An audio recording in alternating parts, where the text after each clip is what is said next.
Baik, assalamualaikum warahmatullahi wabarakatuh. Selamat pagi sahabat Restu Jangkrik Lebak, dimanapun sahabatku berada. Gimana kabarnya hari ini? Mudah-mudahan sahabatku semua dalam keadaan sehat walafiat tanpa ada masalah yang berarti, baik di kehidupan pribadinya maupun kehidupan beternak jangkriknya.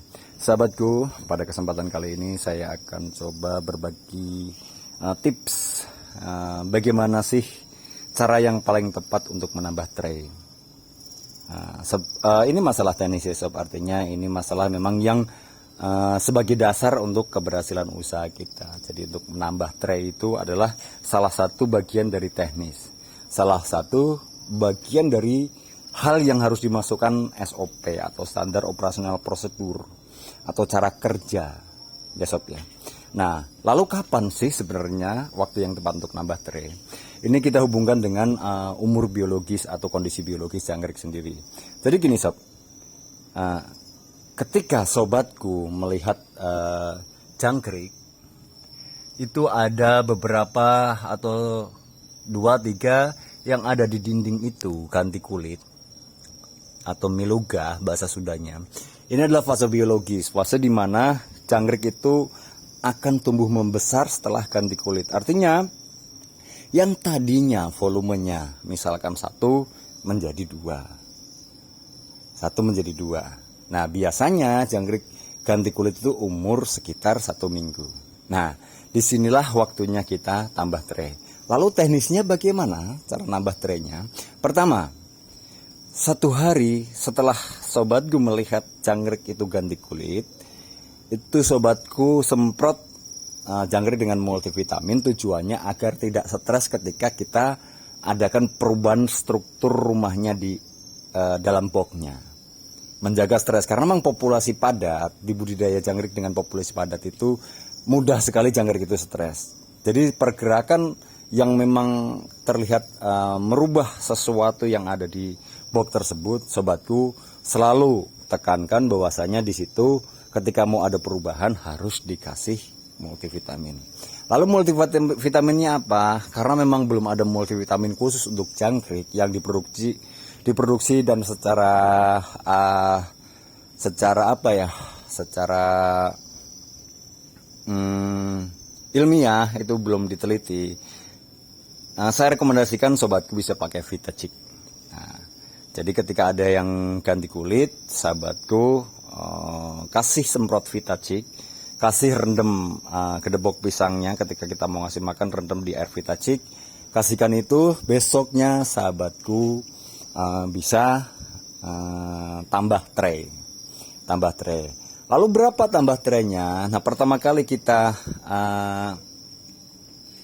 netesin jangkrik itu biasanya kita kasih dasaran 2.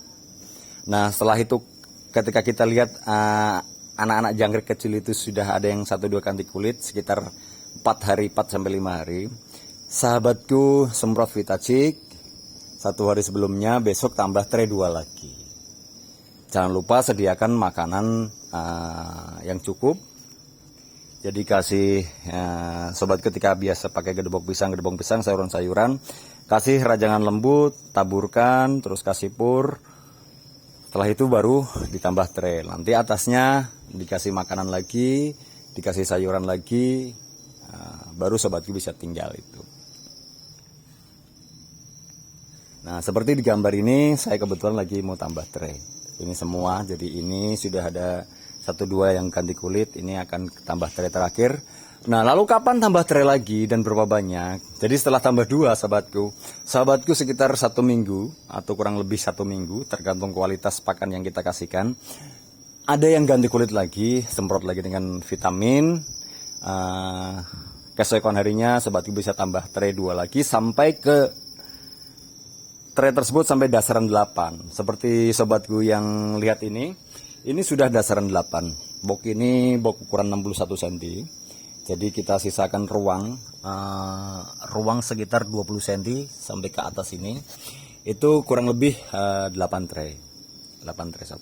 Nah, seperti di gambar ini, di penampakan ini baru tambah tray pertama kali.